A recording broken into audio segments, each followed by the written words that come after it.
kay dilat pero nagbubulag-bulagan. Tila kanilang nakasanayan, gusto patunayan. Pag silang meron agad nakahandang kinabukasan, lumaki sa tahanan na mahigpit na kalakaran.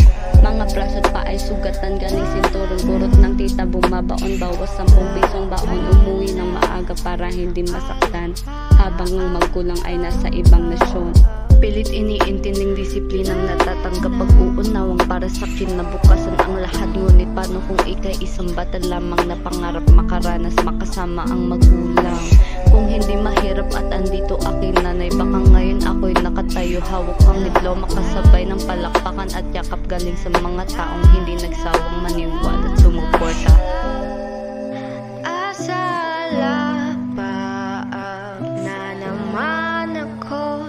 Nagmamasid ng mga bituin na hindi ko na masisilayan sa pagdilat ng mga mata. Umakyat na pasama sa mga barkada na sakal ng usok na sadyang nakakalason. Napainom ng mapait at nakakahilong likido.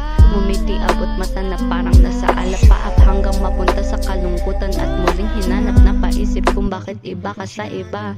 Natutong magkating sa eskwela at pumunta sa mga barkadang tataka sa ating gabi.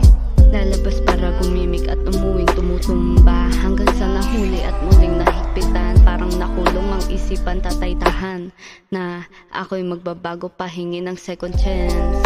Mapapaisip kung bakit nabuhay ang kaya mo lang naman ay paiyakin ng nagtaguyod, nag-aruga simula ay kay paslit. Sana'y hindi na to mauulit.